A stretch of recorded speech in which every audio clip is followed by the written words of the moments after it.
Welcome, sacred souls. I'm Rachele, your host, and I'm here with Alana Joy. She and I met, a couple months back at a networking-ish style event, and we got stuck in the corner talking to ourselves the entire time and didn't talk to anyone else. Yeah. So when I was starting this podcast, I knew I wanted to have her on and share her story, her life experience, because there are some parallels in ours, but not exactly the same. She's been on a big journey of body sovereignty and reconnecting to herself. And that's also exactly what she does with her clients as a psychotherapist, as a guide, as a mentor, as a spiritual human here to transform the world, because she's got many different hats that she wears. So welcome here, Alana Joy. Ah, thank you so much, Rochelle. I'm reminded of the first time we met. And yeah, it's true. I was like, oh, here we're at a networking event and I just want to talk to you. Yeah. Yeah, I was like, I Yeah, found someone interesting. I want to chat right? with you. Yeah. So thank you so much for initiating and inviting me into this conversation today. My pleasure. Well, I love Yeah. starting off the podcast episodes asking you, how do you define sovereignty? How do I define sovereignty? Well, as it's implied in the word, right? Having the freedom to choose what is choose slash respond to what is aligned for our soul, for our body, for our heart. And so much of my journey has been about bodily sovereignty and being able to have the freedom to respond to what my body needs. Yeah, Um, yeah. So yeah, freedom to respond to the calls of my soul. I love that. Freedom to respond to the call of my soul, really. And then also the courage to act on it too. Right? Yeah. Powerful. Yeah. And so what that brings up for me, because I often think of sovereignty as, that external sovereignty. Like, do we have like in the world, do we have, are others permitting us the sovereignty to respond to the call of our soul? But what you just said there also connected me with, are we liberating ourselves within, so that courage piece, right? Yeah. Are we liberating ourselves from the conditioned beliefs, whatever it is that's holding us back from courageously responding to the calls of our soul? Yeah, exactly. I think it's so easy to get confident in the first part of like, I know who I am and where I stand. And then Yeah. the whole other thing when you actually have to stand in that power and that courage to really advocate for yourself, which is actually the perfect segue into Mm, you sharing a bit of your journey to become the woman that you are today and why you're so inspired hmm to talk about reconnection. So I would love to mm. hear a lot about your just your history and your journey to reconnect to your body. And yeah, tell me more about Yeah. your story. Yeah, it's our life histories are so beautiful, aren't they? And we can often look back and see the breadcrumbs of, oh, there was that crumb kind of leading me back to my soul. And so this is how I often think of, my history and my life story and how all these big breadcrumbs led me into reconnection with who I really am. So some of those big breadcrumbs along the way were I remember even from a young age having this feeling of not quite belonging, not quite belonging. I mean, somewhat within peer group, as probably most people feel at some point or another, but it was beyond that. It was more like not belonging in this body or on this planet. Like I have this pretty vivid memory of staring in the bathroom mirror. I was probably 6 or 7 years old and repeating my name over and over, Alana, Alana, Alana, like trying to ground myself into this reflection that I was seeing in the mirror. And, we could probably diagnose that as a dissociative experience if we're coming from that pathology lens. But, what I've come to appreciate is what I was experiencing is that like it was almost like this soul recognition, like but and landing in this human body. I was like, what is this? This is new to Mhm. me. Um, I mean, so I had many experiences growing up, feeling different, feeling like I didn't belong, and the messages I got from the outside world were, well, don't talk about that. Um, and don't feel that. So, as I'm sure many of your listeners and you can relate to, some souls come into this life very attuned emotionally, Mhm. and where we often receive the message like, oh, you're too sensitive, or don't feel that way, or don't cry, or whatever it is, right? So we learn to shut down these feelings.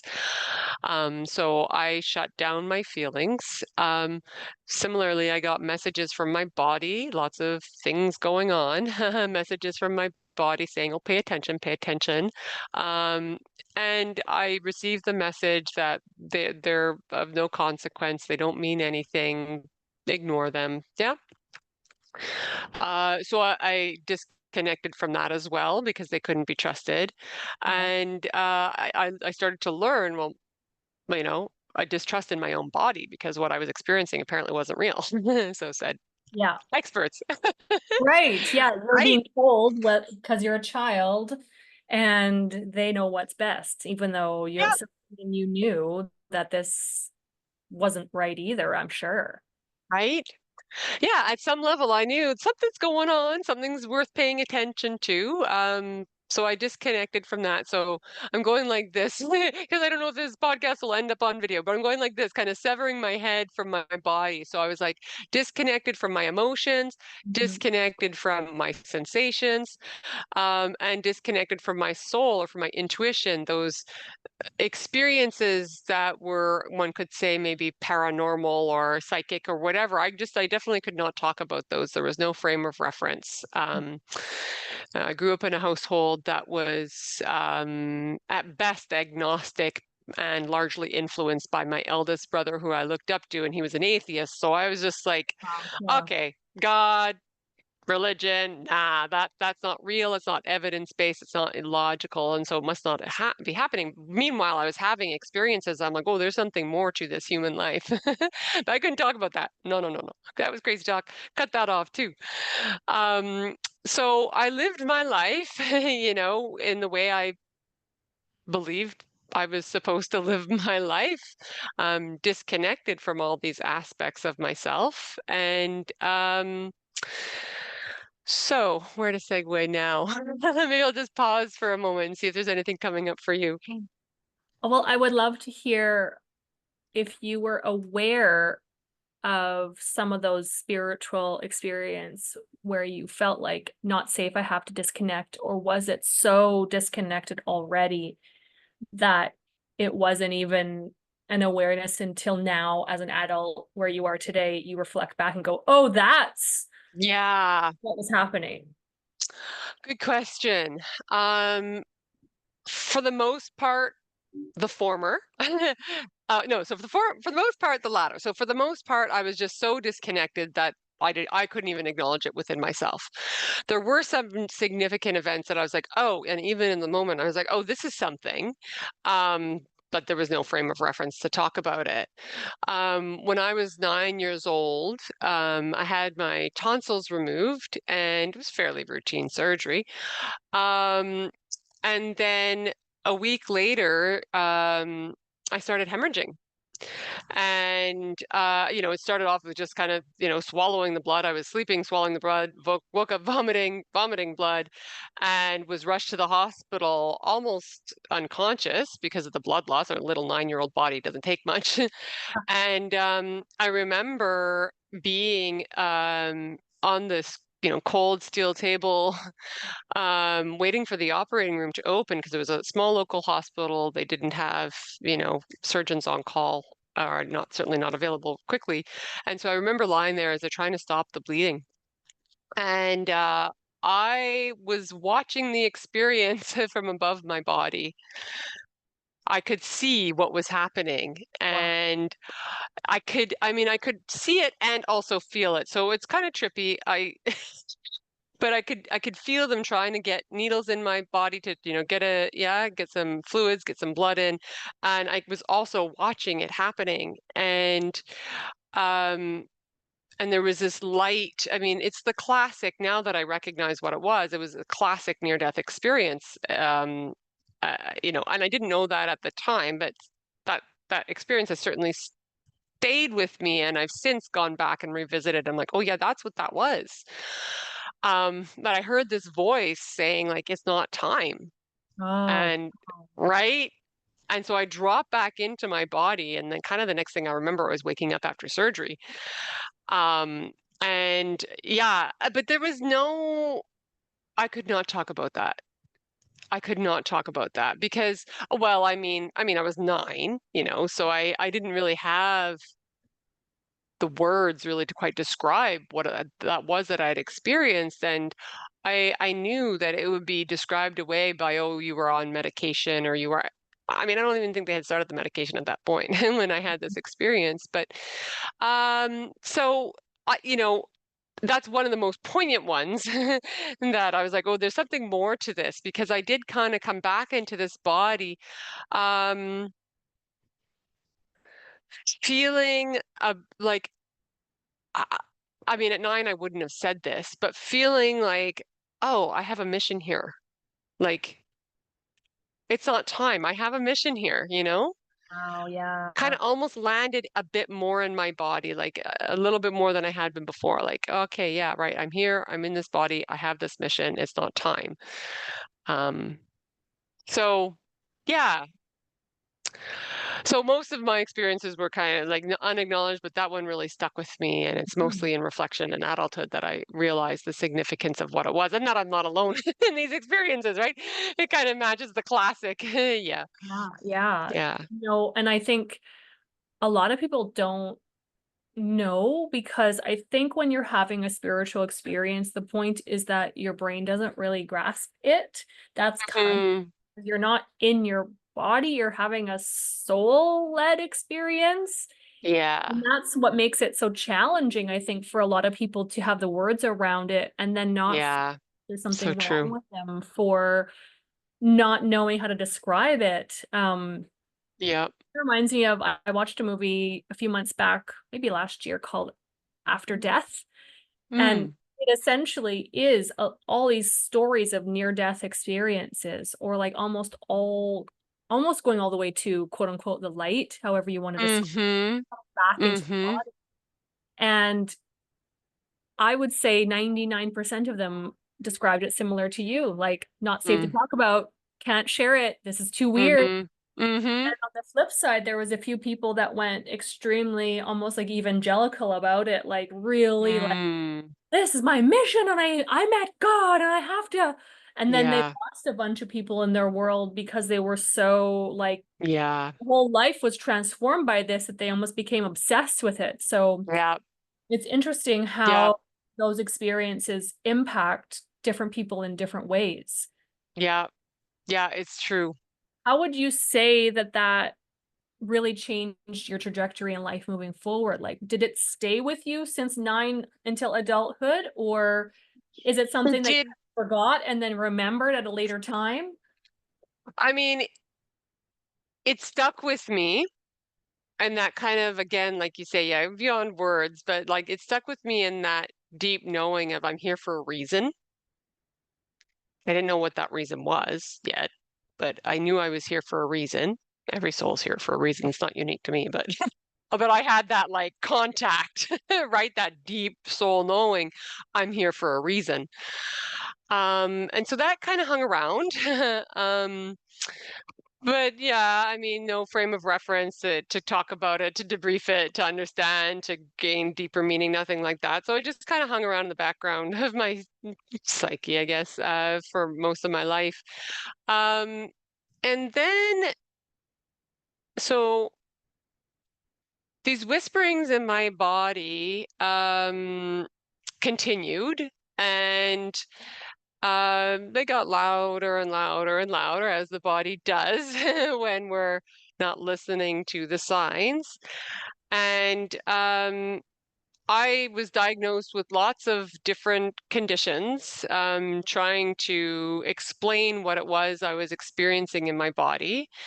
Um, None of them quite landed for me, and it just in my gut, it just none of them really quite landed. I knew there was something deeper than, oh, you have anxiety, or oh, you have fibromyalgia, or oh, you have, TMJ, or oh, I knew there was a deeper root to it all.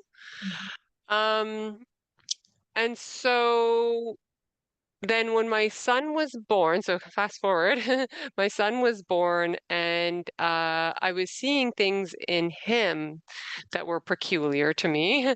And Mhm. professionally, I had been a registered nurse, and then I went back and did my master's in in counseling psychology.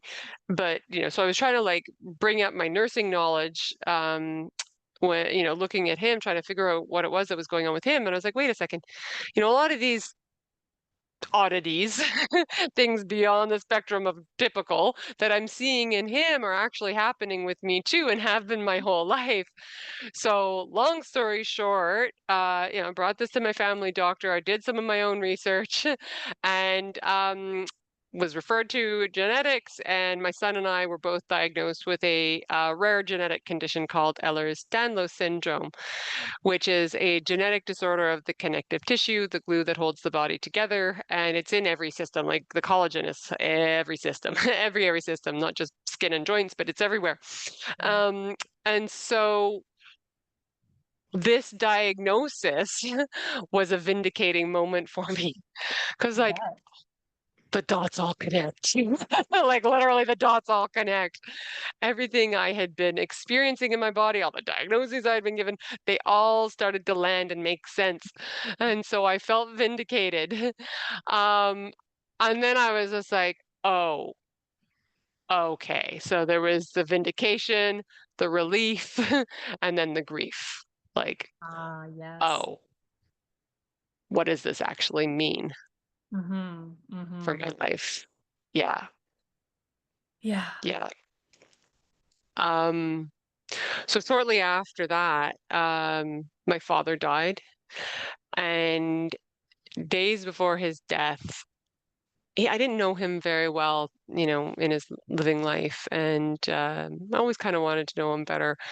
And days before his death, he shared with me, "Life is for living," Mm. and such a simple, such a simple message, but that message combined with my diagnosis just cracked me open to asking myself and deeply exploring, am I living? Mm. And having this diagnosis, a disorder of the connective tissue, I had a disorder of connection. Oh, right? Wow, Like yeah. universe, Like, we're not universe gonna is giving be it to just me, metaphorical. You're gonna get a literal this right? disease, and the title is it's in there. It's right there. Your healing Wow. message is right there. So Wow. I went on this deep, deep dive, dark night of the soul experience, Mhm. of exploring all the ways I was disconnected from my life. And that's when it started to surface, like being disconnected from my emotions, being disconnected from my sensations, being disconnected from my intuition. And so this is when all these soul knowings that, had been kind Uh-huh. of hanging around my whole life, they all came flooding in. And I was like, oh, wow, this is all related. This is all related. And this is my mission. This is Uh-huh. my mission, is to reconnect and to guide others to reconnect with their heart, body, and soul, and reconnect with their authentic self, to live a more purposeful and joyful life. That that became distilled in that, yeah, in that dark night of the soul. You know, it's one of the most fascinating things to think about how we so try to avoid that the feeling that you have when you're at the pit of a dark night of the soul, the sorrow, the surrender, Yeah, the grief, the pain are really yeah, deep, intense emotions that, us as humans are like, can't go there. I'm scared of what happens when I go yeah, there. But yeah. even in my Hmm. journey too, I realized like Hmm. that's when all the relief can happen. It's like if you stop yourself from feeling the depth of that Oh, sorrow you're limiting your capacity then to feel the joy on the other side of it in so many ways, Yep. right? And Yep. I hear in your journey too, just this, like, this kick started a journey to live again in a way. Like, you were living, Mhm. but it Mhm. sounds like, and please correct me if I'm wrong, but it sounds a Mhm. bit like you were, like, doing the should thing and even going in the medical world and falling in that Yep. is all the things that, like, we're on this path because I want to be of service. And, a nurse is not, it's like an adjacent career to where you are now, for Mhm. sure.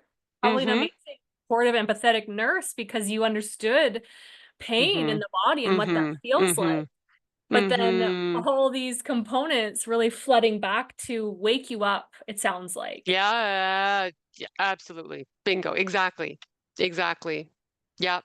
And like you say, it's so human.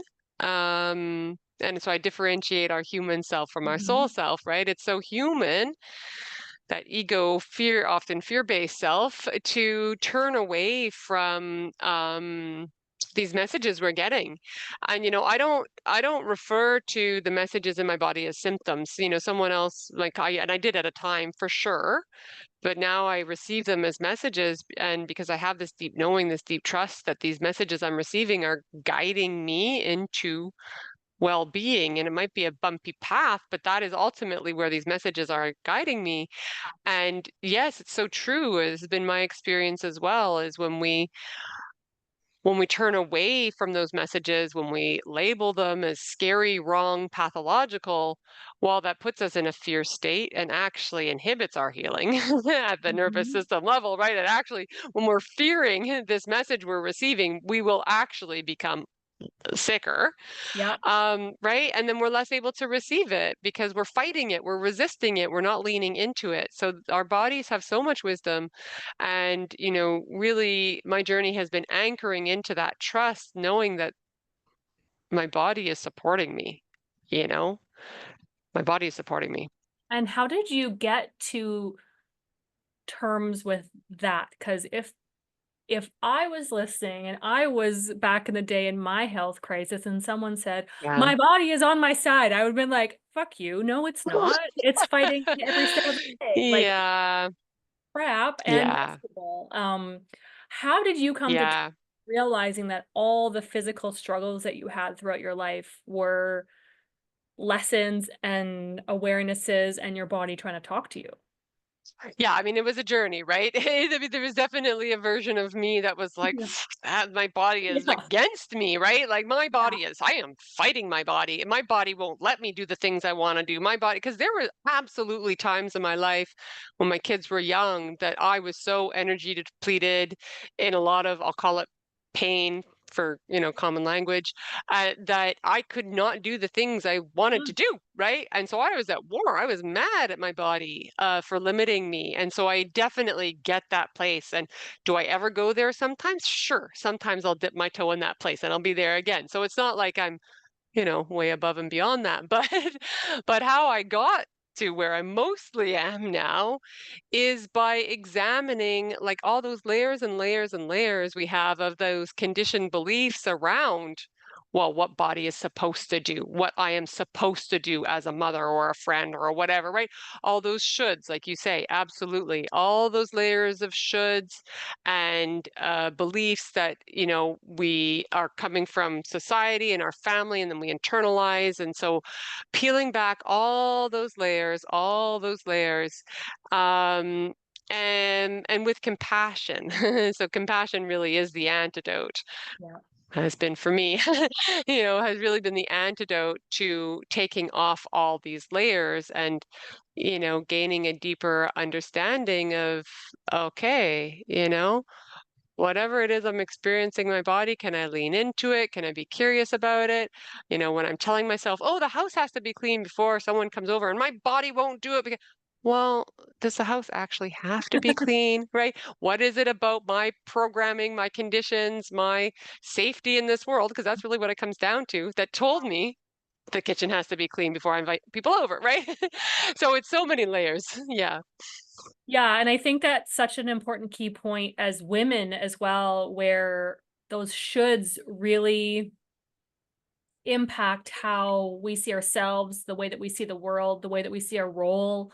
Yeah. And Yeah. is a lot of, you know, immediate family conditioning aside, Mm-hmm. societal conditioning of what Uh-huh. it means to be a woman in the world. And not to mention, like, I just discovered that they've really only been starting to even test medical things on a woman's body in like the last, Mm-hmm. like, not even 20 years, certain things. Yeah. And here we are going like we're trying to advocate for our health and try to be in our bodies, but yet all these other experiences, all they do is make us not feel safe, or Yeah. we're gaslit into thinking, well, Yeah. this is the solution, and it's Yeah. not, and you know it's not, but you don't have Yep. to know or say the thing that it's not Yep. because you've been raised to be Yep. a polite, nice girl. Totally. Fall in Totally. line, do what you're Totally. told, Yep. and then all you do Don't is get speak up. sicker. Don't Yeah, be contrarian. Don't right. Mm-hmm. which is the exact opposite of the sovereignty component, because even if you have that Mm-hmm. within yourself, it's terrifying to have to advocate and also exhausting to advocate Yes. and be the only one. Yes. And like, you pray to God that you find a doctor or a naturopath or some Yeah. supportive on your journey, but Yeah. it's challenging to not Yeah. just give in and go, well, throw in the towel. This is my Yep. diagnosis. I'm going to Yep. just take the medication and deal with Yep. it. Yep. Right? Yeah, because it is grueling. It is grueling Yeah, because like you say, it's not only our family, right? It's the systems, it's the society that we're living in. We're conditioned to outsource, especially bodily wisdom. We're conditioned to outsource bodily wisdom to someone in a white coat with lots of letters after their name, right? We've as especially as women, but collectively, men and women, we've been so disconnected from the wisdom of our own bodies. We've put the I'm going to say air quote gods of medicine in this ivory tower, right? And it's like, oh, we have to go to them to tell us what's happening in our body. No, no, no. We know, we yeah, know. And, collectively, maybe we have become a bit disconnected from this ancient wisdom, but we can return to it. It's not owned by someone with several medical degrees. And I say this in love and respect for people with several medical degrees. Many are in my life. I was a registered nurse, and they are not the keepers of our bodily sovereignty. Yeah. exactly. And I think, I don't know how you feel about this, but I think there's just been a big pattern of really making a world that forces women to do it all because we can, and yay Mm-hmm. us, but Mm-hmm. also do it all so we're not slowing down enough to listen. Mm-hmm. So, Mm-hmm. like, yay, Mm-hmm. equal rights, but also like, ugh, now I am Yeah. like full-time job as a mom, full-time job as a Yeah. business owner employee. Then I'm the chauffeur, then I'm the event planner, then I'm supposed to also be a lover and a wife and a Yeah. partner and a A attentive daughter and mother, a a sister and a daughter, and a friend sister. and a yeah, right. Yeah. And Yeah. where is that time for like the self to really Yeah. go inward and reconnect? Yeah. Yep. Yep. And Absolutely. for those that are listening that are feeling and resonating with that, how would you invite them to start reconnecting to themselves? Mm. Mm-hmm. Mm-hmm. Recognizing recognizing that resistance, right? The external resistance to our reconnection, and also then becomes our internal resistance. Starting off small is the Mhm. most accessible way. Um, you know, doing a like hour meditation every morning and night might not be the most accessible place to Yeah. start, right? And so, having a few moments a day, uh, you know, it can be helpful to pair it with a certain time of day. Oh, when I first open my eyes, or when I'm brushing my teeth, or when I'm washing the dishes, kind of tagging it with things we're already doing. where we do that little internal check-in, right? What am I feeling right now? What am I sensing in my body right now? It can be that simple to start. Yeah. And naming this feeling, naming the emotion, because we've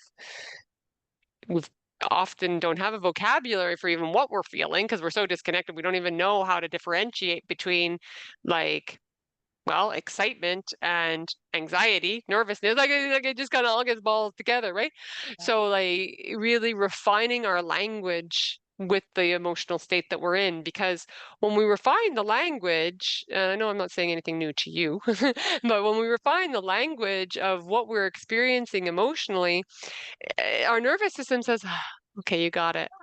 So anxiety can stop knocking at the door, right? Because it's like, oh, you've named me. Thank you for seeing me. Our emotions are like little toddlers, right? Like when we name them, they settle a little bit, right? So just the simple act of naming what we're feeling, will start to settle our state. Yeah. Yeah. And it just, what you just shared sparked something really simple as something I can suggest to those who are listening. Look online and look up the feelings wheel, print it out. Oh, you've got it on a pillow behind you. I love it. Yes. Yes. Well, print it out and tape it to your bathroom mirror or your Yes. bedroom mirror. Yep. Take a breath or two or three and just see Yep. what your body's telling you. And I think Yep. that's the thing that Yep. you don't realize. This is an awareness I had actually in a visualization experience recently. That first hit is the correct one. That is your Yeah. intuitive body telling you. But Yeah. you have to be still enough to listen, but also Hmm. still enough to trust yourself with that first hit. Yeah. Yeah. And that's, I think, Yeah. where so many people also become Yeah. disconnected as young children, young girls, young women. Yep. Like, Yep. my body is telling me something is wrong, but I'm still going to stay here and push through, power through like every Yeah.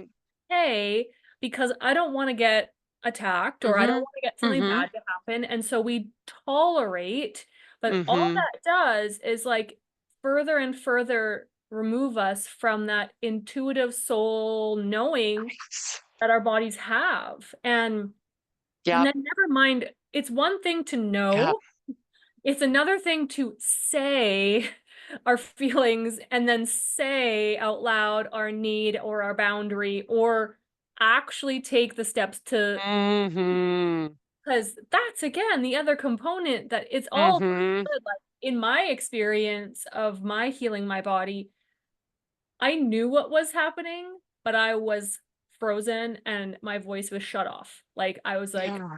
"Oh, I can Yeah. tolerate anything. I'll just sit through the most chaotic stress in the world and pretend like everything's Yeah. okay. And I see everything Yeah. happening around me, but I'm fine. Yep. I'm fine. I'm fine." Yep.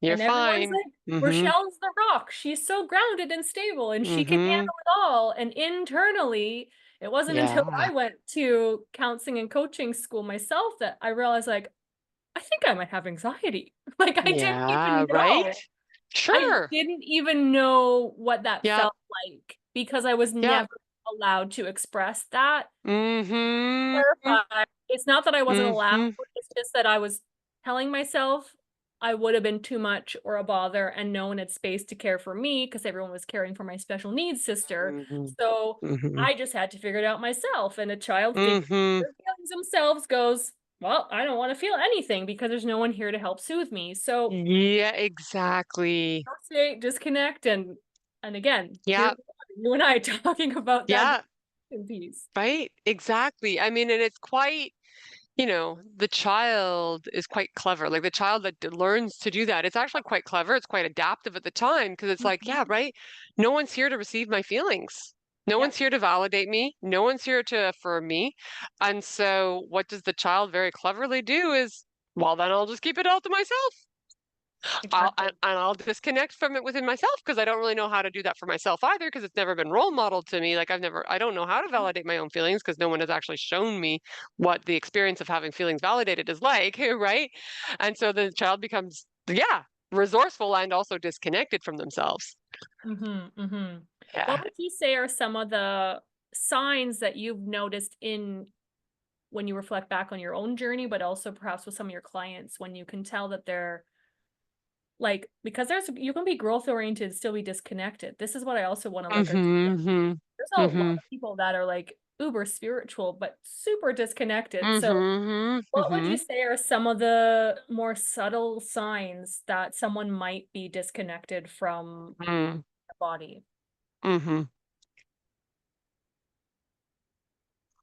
Some may call this a subtle sign. I don't, because but it might be subtle because it's so socially normalized and even endorsed. But I think a common sign of someone being disconnected from their emotions, their body, their soul is alcohol consumption. Yeah. Yeah, I mean, and this was a awakening in my life. Um, I would never have been diagnosed as an alcoholic, certainly not in our society. The amount I Mhm. drank was not that different than the norm, right? Um, but I became, as I started to go on this deep dive journey, really becoming curious about the ways I was disconnected in my life. I became more and more aware of how I would reach for, the bottle of wine, when I was feeling more than I had the capacity to hold. Right. And so I wanted to disconnect from that because I just didn't know how to even be with it. Yeah. And so I'd use alcohol to numb, to feel good, to feel right. Yeah. Mhm. So I think alcohol consumption can often be a sign that someone, and this is not a judgment at all, but simply a sign that someone is overwhelmed with what they're feeling and they don't have the capacity to hold it. And so they need to numb it with a substance. Yeah, and Yeah. we can add to that with scrolling and with TV, Yep. sugar, and Yep. these are all Yep. external things that we do to disconnect and to cope. And Yep. I hope no one's hearing this as a judgment on these choices, but an awareness to Yeah. go, Simply an I'm awareness. using these tools to survive, which is telling Yep. me something in my body is wanting to speak to me, but I am choosing to ignore it by Yep. doing this thing. And here is the other thing that doesn't get spoken to is that voice could have happened when you were 14 and now it's Mhm. habit instead of Yeah. it's like it's not always like I think a lot of people assume that, Yeah. well, I'm not stressed out about things right now. Well, Mhm. you didn't get a resolution or a Yeah. reconciliation Yeah. from an Yeah. intense experience 5 years ago, 10 years ago, or 40 years Yeah. ago, Yeah. still often sitting in our bodies wanting to be Yeah. expressed. And we learn Yeah. and adapt by coping with these tools that we think are just helping us not feel and then we go everything's fine. Mhm. Not. So I would invite Mhm. everyone listening Mhm. also to pay attention to the pattern Mhm. Yep. is the key piece. And when we're going into those things that we want to use to disconnect and Yep. not judge it from a inner Mhm. critic or a judge voice Yep. like, how dare you? Yep. Yep. You said it earlier, really bringing compassion Yep. to the experience and going like, and curiosity, like, I wonder what Yep. it today and this moment that I want to eat an entire bag of. Mhm. Mhm. It sounds silly, but if you're like, I don't deal with my emotions unless I'm eating Doritos, Mhm. are you dealing with your emotions? Yep. And and this is where I want to offer the utmost compassion because humans are raising humans. Mhm. And unless, like you said also earlier, unless you're raised to witness a parent walk you through an entire feeling and come on the other side of it, Yeah. or Yeah. you were raised to witness them do that, Yeah. you simply don't know how, and there's nothing wrong with you if you don't know how, no matter what Absolutely. age you are. Yep. Like, this Yep. isn't taught in school. This isn't taught Yep. in Yep. maybe Inside Out might be the only movie that I can think of that talks to this Yeah. subject matter, but Yeah. Yeah. otherwise, like, it's not taught. Yeah. And so, Yeah. like, Yep. Oh my gosh, like, be so kind to yourself if this is what's coming up for you because you Yeah. just didn't know what you didn't know. Exactly. It's like a new language, right? This, self-compassion, emotional awareness. It is like learning a new language, and yeah, not taught in schools. I mean, maybe a bit more in the last decade or so, but certainly not when I went to school. No. And then often, yeah, not role modeled in families because, like you say, humans raise humans, and there's no exam to become a parent, you know. And so these patterns are often perpetuated in families, and then yes, in that person's life, and our patterns are often established within our first 7 years. So this is often where we get I get really curious, and well, in my own work with clients is like, oh, okay, what happened in those first 7 years that could have laid the groundwork for some of these patterns that are showing up today? Because you're right, like they're mostly unconscious at this point. We just do those things because that's what we learned to do at that time because it was adaptive. And so this is the other thing is like really recognizing that what we did to adapt in those early years was very clever, you Mhm. know, was to serve us, was to support our well-being. And when those patterns are persisted decade after decade after decade, well, that's when it starts to entrap us and limit us. But like you say, not berate ourselves, not shame ourselves, not right for having these patterns. To be, yeah, curious and compassionate, like, oh, I wonder why, or wonder when, or wonder how I adapted in that way. And wasn't that clever? Like almost giving self pat on the back. Wasn't that clever to adapt in that way at that time? Do I need to do that right now? Yeah. Do I need to do that right now? It's kind of updating, updating the Yeah, system. Do I actually need to I do love that that. pattern right now? Yeah. What are some of the things that you would tell yourself when you would have, like, a symptom flare up? Because I imagine they still occur here and there.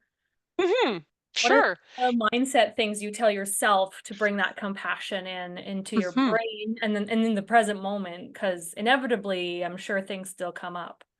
Yeah, sure, body still talks, right? Yeah. And yeah, I have come to respect my body as my being, my body, my nervous system is very sensitive, um, very attuned. And so I appreciate the gift of this sensitive being body that I have. And so when it's speaking to me, like I was sharing earlier, I get really curious about, oh, what's this message telling me? I won't even call it a symptom because for me a symptom sounds pathological, and maybe for some it doesn't, but for me it still sounds pathological. And so once I get that fear of pathology in my mind, then I'll actually move away from it. So I just get curious about, this thing I'm feeling, this thing I'm sensing in my body. I wonder what it's telling me. I wonder what my body's needing right now. How can I lean into this and care for my body more? And then if feelings come up around, well, yeah, my body's needing to rest now, but I actually wanted to go out. Well, having compassion for that part of me and hold Mhm, that space for that grief that wanted to mhm. go out, but body's like, no, tonight's a couch night or whatever. Yeah, So really compassion is like compassion and leaning in is my way through. Yeah. yeah. I found when I was in a health flare up, um, the lesson in that was it really helped me set boundaries Hmm. Yeah. and also say yes, and challenge the fear. But, Hmm. you know, I would never wish like I got a lot of words told at me of what I was and what I had. Um, Mm. and I like that you don't use the word symptom because at first when I got my diagnoses, my osteopath was the first one to say, "I don't care what your diagnosis is, how are you feeling?" And I was like, Yeah. "Well, with you not acknowledging my pain." And then he's, Yeah. "It Yeah. doesn't matter. Tell me how you're feeling right now in your body." And I was like, "Fine." And I am so grateful because, even just simplest of examples, right? Like you get a scratchy throat and you could say, "Oh, I think I'm dehydrated. Mhm. Oh, Mhm. my body's calling for a bit more vitamin C. Oh, Mhm. my throat is scratchy. Perhaps I need to rest." Mhm. But we've been so deeply conditioned. Oh, I'm getting a cold. Oh, I have a cold. Oh, I'm sick. And it's like, are you? Or Yep. do you tell Yep. yourself you are and then you Yep. become what Yep. you tell yourself you are? Yep. And often, the treatments, the medications that we take or are given to manage these air quote symptoms, they inhibit our healing, because they inhibit us from leaning in. They inhibit the body from going through that full cycle of what it's experiencing to come to healing. And so what we're calling a symptom is actually the process of the healing, right? Exactly. I think Yeah. sometimes I've noticed that I'll just say, oh, like my body is detoxing, or I'm clearly moving through something big right now, and I'm just energy Mm-hmm. upgrading. Like I like Yeah. that language makes it like, wow, there's something deep that wants to move through me right now. And here we Mm-hmm. and I love, and I'm sure you've read that Mm-hmm. Louise Hay book, Mm-hmm. Yeah. All the Symptoms. I'm having a brain fart. What's it called I again? know I'm having a brain fart now too. I have it over here. You can heal your life. Yes, you can heal your Yeah. life. Yeah. Exactly. Yeah. Because I don't think many people before her really started to associate the energetic and emotional connection to the physical Yeah. symptom. Yeah. And I think so many, Yeah. again, people, things in our lives, we want to categorize them in boxes and, oh, well, the medical world says these things make Yeah. this thing. But again, sore throat example, like what if I need to express my anger and I'm holding it Yeah. back, and that's why it's Yeah. sore?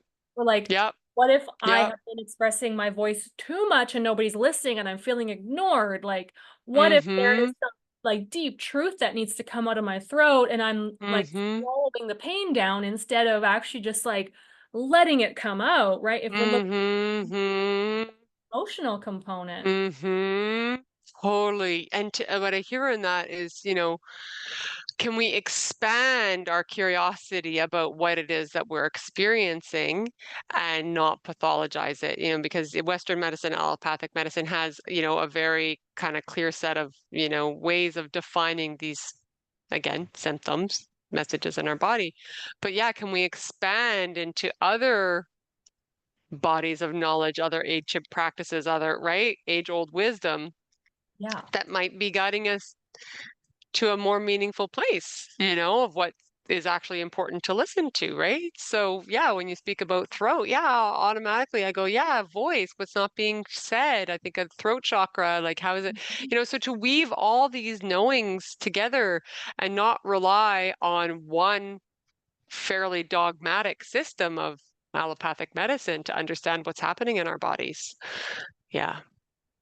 So, which really reminds me, how did you step out of nursing and like have the courage Mm. to take those steps forward to operate in the way that you see the world now? Because that is a Mhm. big shift and a big transition, and I'm sure took a lot of bravery to do that. Yeah. I mean, I thank my body, I thank my body and the messages I was getting from my body. And I didn't recognize, I believe bodies is like the way that our intuition, our soul speaks to us. Body is one of the ways. And so I wouldn't have recognized it as that at the time because I was still pretty disconnected from it. But, I was in the profession for a few years and started to get signs from my body that I couldn't do this profession for forever. My body was definitely giving me lots of messages. My emotions were giving me lots of messages. As I started to explore this a little more deeply, I, started reading about burnout and all vicarious traumatization, compassion fatigue, yada, yada. Yeah, And so I started to recognize, "Oh, okay, I think this is what's going on for me." And I was also witnessing it in others.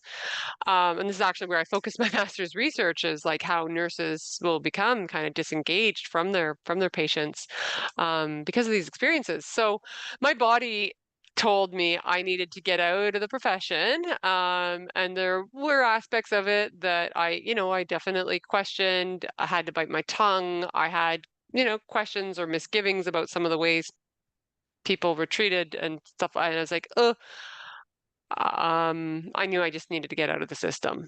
yeah, Um, so I went and did my master's in counseling psychology, and overlapped the two careers for a little while. So I was a nurse all in. I was a nurse for 16 years, and then I've been a therapist now for 16 years. So I overlapped the two for a little while.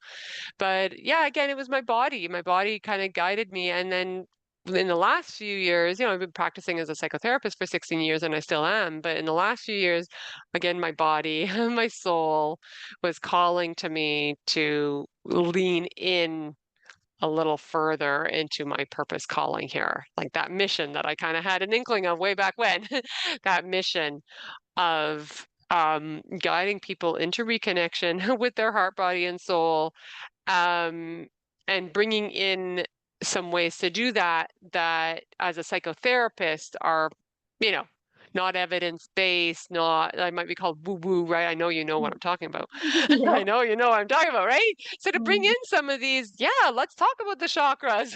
Let's yeah, talk about energy. Let's talk, right? And so this is where I'm leaning now is, yeah, bringing that in more. So I guess if weave back to your question, how did I find the courage? Really, it was my body. My body's been such a gift to me to just like kind of give me no other choice. My yeah. body's just like, well, this is what you're doing. I'm like, okay. Your body's Okay. holding that wisdom, and Yeah. somewhere in you, you had the resilience, the tenacity, the inner knowing, the soul calling to listen and take Yeah. action, which not everyone does. So I'm calling Mhm. that courage because I think that we can know and still not do based on that knowing. We can stay Yeah. stuck, and it takes courage to be different than what Mhm. thought. And now, as you're doing Mhm. your counseling and there's spiritual, all the things support. Yeah. Um, as you and I both bonded over as well, I'm not in that industry in the traditional sense either, because it can get very pathological there as well. And really Yeah. focus on diagnosis based. And to be completely frank, I remember sitting through mental health class studying the DSM going, I don't relate. I think this is all trauma responses. And if we just support Right. people their emotions and help you to understand what happened to you, like 99% of it is either I'm emotional with you. or spiritual. I'm And with you. and you know, again, this is the nuance in it. Like even with your diagnosis, it can be so supportive to go, oh, maybe I am ADHD. Okay, good to know. Mhm. But then to live your life like this is your entire identity Yeah. without leaving space for the possibility of, well, Yeah. maybe this was also maladaptive behavior that I learned from a very young age to cope Mhm. with the fact that I was likely neglected and or not acknowledged Yeah. for my quote unquote different way of operating than the rest of the world, the school system, my family. Mhm. And there's no space for that. And at this Mhm. and I know this will trigger a lot of people. There's a lot of people out there that are like, it's my brain and I can't do anything with my brain. Mm. Like, well, you can. There are powerful things out there. If you want to stick with the Yeah. traditional path, neurofeedback, Yeah. like Yeah. it Yeah. literally rewires your brain. And then if we Yeah. want to go spiritual and functional, there's like supplements, and they're doing so many more studies that are saying now that the frequency of our heart can actually impact stronger than the frequency of our brain, Yeah. Yeah. which I think is so Yeah. fascinating. But we're so Yeah. focused and heady up here, which again, I do question, like, is that because we praised being in our heads, Mm. another form of disconnection from our body? Mhm. Because if we like went back Mhm. centuries to the dawn of time, people were in nature living off the land no matter who you were. And inevitably, you were observing the change in the soil underneath your feet and so connected to Yeah. every little thing to Yeah. now, oh shoot, I never left my house for 3 days. Yeah. And all I've been doing is Yeah. ordering Oh, takeout. yeah. And why do I Absolutely. feel disconnected? Right? Right? Oh my gosh, there's so much you just said there that I could riff off of, and I'm just like, "Oh, what direction do I take it?" But I'll take it in the one that you just said because 'cause I'm so passionate about this as well, is that reconnection with the earth, that reconnect, because when we like, look at how humans are living today, so disconnected from the earth in these little concrete bunkers, like, and maybe not putting feet on soil ever, like how, yeah. So yeah, we're so disconnected, and then people wonder why they're fatigued. Well, how much sun did you get today? Yeah. You know, did you connect with the earth's energy? Did you put your bare feet on the soil? Did you lie down in the dirt, like in the grass? We are electromagnetic beings, and the earth charges us. So if we're disconnected from that, of course we're going to be tired, right? Mhm. Yeah, Yeah. yeah, And and that's another great, like, back to a thing you can do that's really easy and yeah, simple. Connect to your body. I think a lot of women really enjoy this one. Take your morning walk outside where yeah, there's trees yeah, or water, like one of the two. But yeah, even if it's 10 minutes, like just yeah, make it a non-negotiable. I really yeah. enjoy after dinner walk, but that's not always a luxury that mothers can do because of Mhm, mhm. time and all that stuff. But it take that 10 minutes outside to watch a tree or a cloud or Yep, without, yep. I'm an advocate for the podcast and walking, but at the same time, Mhm, I realize that's me also doing multiple things all at once. mhm, I mhm. prefer doing that, grocery shopping or walking to the grocery store in the middle of the city, but taking those moments of just breathing, sitting on grass or sitting on dirt or feet on dirt Yep. is not that complicated. And our brains are going to go, well, it's not giving me an instant result. It is. It's just subtle, Mhm, and we're not used to listening to the subtle. mhm. So true. So true. Yeah, and this is one of my practices. And anyways, I mean, not everyone's healing journey is the same, but I have certainly noticed the benefit in my body with my air quote symptoms, Mhm. um, by connecting with the earth. I go for a barefoot walk every morning and get the morning sun. And on that walk, like you say, like not listening to anything else, just me, my breath, my body, the earth, and I'll intentionally look for something that inspires awe or wonder or gratitude, beauty, something like that. Because yeah, sometimes mornings I wake up, I'm like, I don't want to get out of bed. I'm tired. I'm grumpy. I'm whatever, right? Like and I go for this morning walk and I look for something that inspires that sense of awe and wonder. And I know it's shifting my nervous system, right? Because when we're in that right state of awe and wonder, we're in parasympathetic state, and that supports us with healing and connecting and all the good things. So yeah, so I do exactly that. Yeah, barefoot walk, morning sun, look for something that inspires awe, wonder, gratitude, and I take a picture of it and post it on Instagram. But I know I see that and I love it though too. yeah. It's such a good So reminder. someone asked me the other day, "Oh, I thought that was just like, I don't know, stock photos." I'm like, "Oh, it's like I took that photo that morning. Like that is part of my daily practice to go and find something." And it's interesting to like with new eyes. And so this is something that listeners might take away and kind of make it their own as well. Like how can we approach Mhm. anything, everything with new eyes, you know? Yeah. I Yeah. think that's the epitome of being present. And I think Yeah. the other additional bonus, which I will speak to because this is very in alignment with my listeners, is when you are looking at the world with that wonder and awe, you're also really in your feminine energy, Mm, seeing the beauty around you. And in addition to that, yeah. how can you not acknowledge divine creation? And then when you go back inward, you can see I am a divine creation, Yep.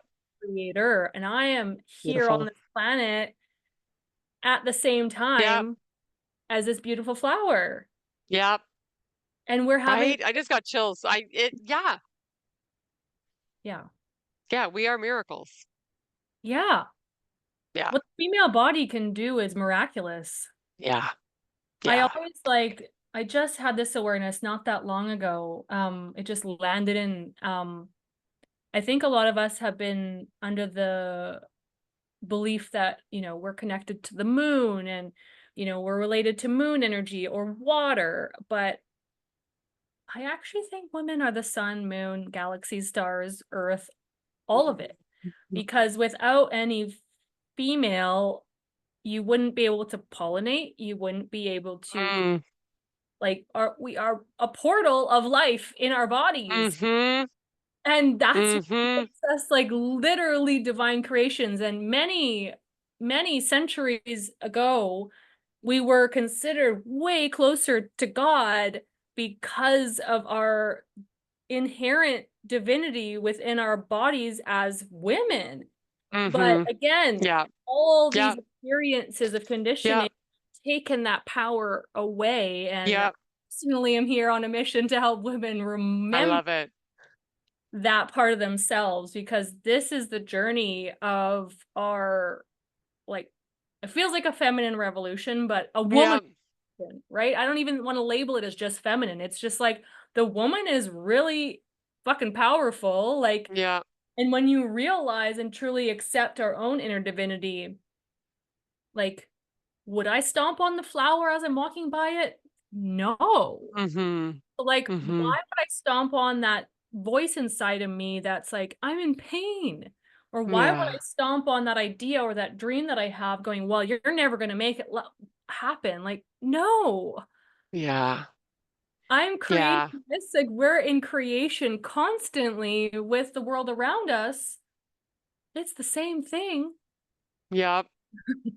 Beautiful. I love it. I love it. Yes, that reclamation, right? Like that calling it back, remembering who we are.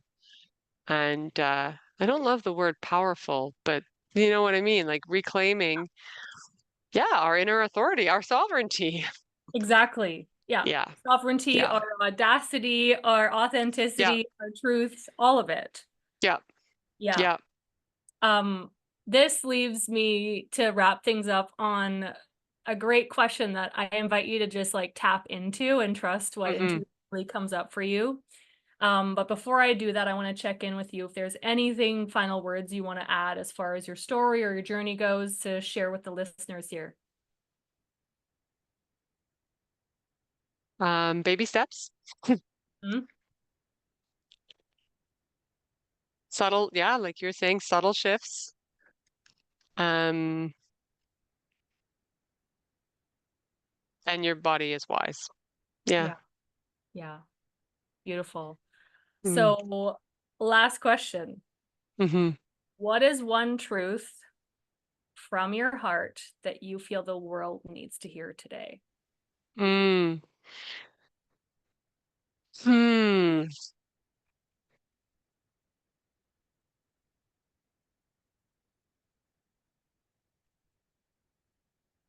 Your body's not at war with you. Mm, Yeah. Your body's not at war with you. And so can we compassionately partner with our bodies to support our well-being, which, I mean, that's what it's trying to do. yeah, Yeah. Yeah. beautiful. If you listened this far all the way to the end and you are curious about how you can proclaim that your body's not at war with you, I'm sure Alana can support you in many different ways. Take a look at all the ways to connect with her in the show notes. You are always more than welcome to message me too if you have any questions about what we talked about today. I know that this might be a very eye-opening and awakening conversation for a lot of people. So yeah, I just really want to thank you, Alana, for being here and sharing your bodily wisdom and Mm. also just the wisdom throughout the years of all the different pieces that you've learned, because I think Mhm. truly, as strange as it sounds, having the nursing background and the traditional therapy background, I imagine Mhm. give a lot of people a sense of safety, knowing where you're Mhm. coming from with that Mhm. background, because you can speak to those pieces, Mhm. and Mhm. then so show them what's Yeah. possible out of those, for lack of better Yeah. words. Yeah. Those rigid confines. Yeah. Yeah. To open up to the many, um, the many ways of healing, the many, many ways of healing. Yeah. Yeah. Well, thank you again for being here, and I look Yeah. forward to probably chatting with you again soon. Oh, I'm sure. So much more we could talk about. Thank you so much again for inviting me here and for what you're doing, right? For how you're showing up in the world and inviting women into their sovereignty, their sovereign hearts. I love the title of your podcast. Thank you. It's this we are in this collective reclamation of female wisdom, bodily wisdom, and collective wisdom. Yeah. So thank you for taking the lead. Thank you so much. Okay. Bye.